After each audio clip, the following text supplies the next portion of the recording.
For over 15 years, Minecraft has evolved through countless rounds of beta testing, updates, and drops. This blocky world is filled with life, from the snowiest mountaintops to the deepest mines. But beneath the surface lies another existence. Some extinct, some still present and waiting to get fixed. Some are easy to spot, others are much harder to find.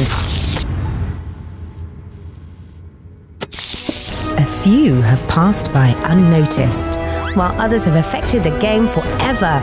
Let's talk about bugs. There's the funny ones, the disturbing ones, and the game-crashing ones. And those are very, very serious. But what are bugs, and why do they exist? Bugs are unexpected or unwanted behavior in games.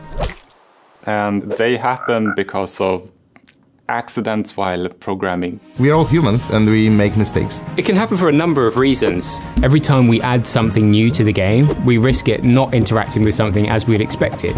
And then someone finds it and then we're like, oh, that's an issue. The ones that are really serious, of course, we want to get fixed straight away. We don't want people to lose anything in their games. But some bugs can actually be quite funny. The bugs where villagers are floating around are just so hilarious. They lay in the bed, they get nudged by another villager or a player or something, and the next thing, they're floating off for no reason at all. Like, is that even possible? Bugs like that are what we live for. It just makes our day, it makes us laugh.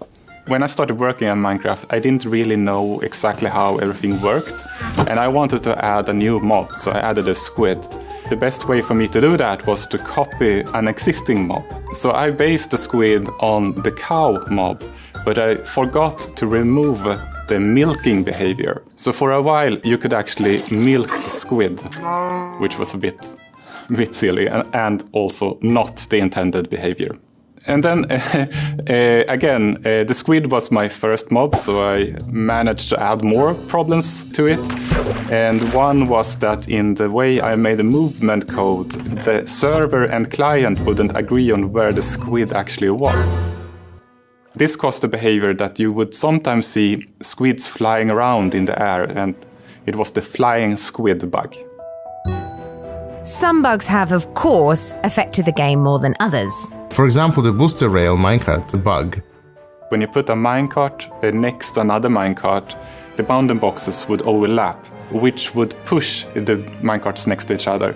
And people use this bug to create tracks that would accelerate minecarts to extraordinary speeds. But we have a thinking that we shouldn't keep bugs even though they are being used by players, because we might introduce even more bugs by just keeping bugs around, if that makes sense.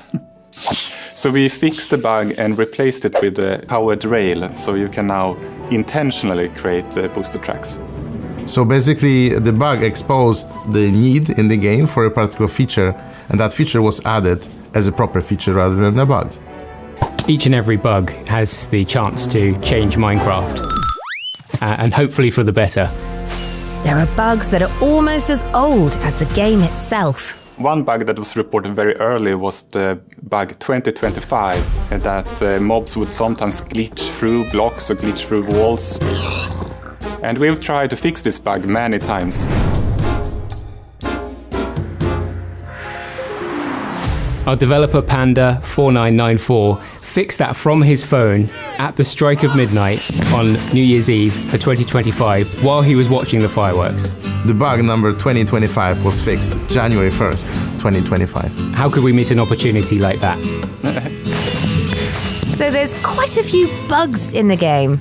I wouldn't say that they are more common in Minecraft. It's just that Minecraft is a game that is based on a lot of different systems, which causes many unexpected scenarios and situations.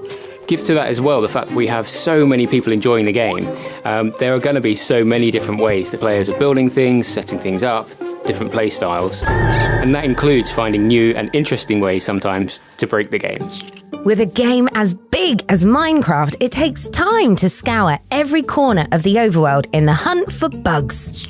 Yes, and And thankfully, since so many people are playing Minecraft, we are sure to hear about these bugs. Exactly, because you as a player can always help improve the game, and here's how you do it. When you encounter a bug, you can report it in our bug tracker. There are a lot of bugs being reported. Let's be honest, we're not perfect, just like this hoglin's leg movement. To keep track of all the bugs, we have moderators and helpers confirming and organising all of the reports so the bugs can be picked up by our developers. Let's catch some bugs. They think for a bit, dive into the code and start fixing the bug.